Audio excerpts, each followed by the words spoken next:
last 2 weeks I've looked at a great platformer and an interesting puzzle game. The problem is, Cave Story didn't use the Wiimote technology, and Lit just used it for specific reasons.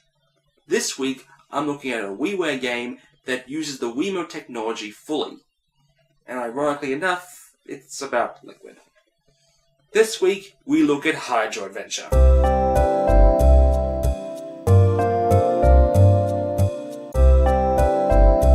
Now, you're probably sitting there going, wait, Hydroventure? And if you're asking that question, you probably live in the States, as over there the game is called Fluidity. Honestly, Hydroventure is a much better name as it's, well, easier on the tongue.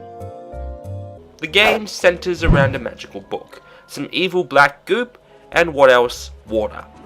Using the Wii's tilt mechanisms, you control water through a series of challenges ranging from moving gears, rescuing fish, putting out fires, destroying purple goop, and a whole lot more. And the reward for these challenges are rainbow drops needed to open up new levels.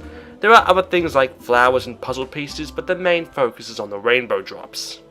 The tilt mechanisms are quite responsive.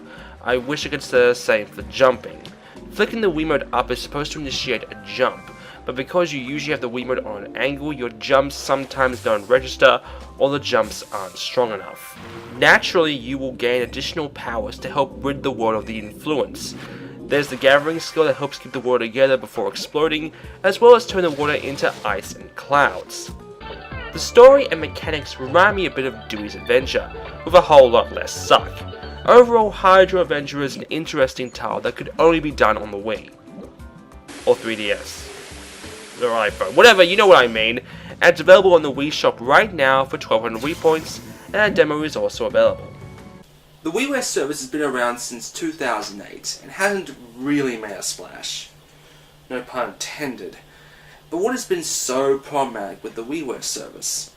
Probably the biggest reason is simply the file size limit. WiiWare games have to be under 40 megabytes, or face rejection. This was most prominent when Team Meat planned to release Super Meat Boy in the WiiWare service, and having Nintendo reject it for being only 10 megabytes over the limit. Some people came out against Nintendo, citing the limit to be ridiculous, and some people came out against Team Meat for not properly optimizing the game. But the fact still remains, the WiiWare is an underwhelming, underappreciated service. Does that mean it's completely barren of decent titles? Of course not. I've just played 3 decent titles, and there were some big names like Mega Man 9, 10, and Sonic 4. Fortunately though, the online service has been rectified with the 3DS, with its download titles having a 2 GB limit, allowing for such great titles as Pool Blocks or Dylan's Rolling Western. But the road isn't over yet. I still have one WiiWare title to look at. Next week. See you then.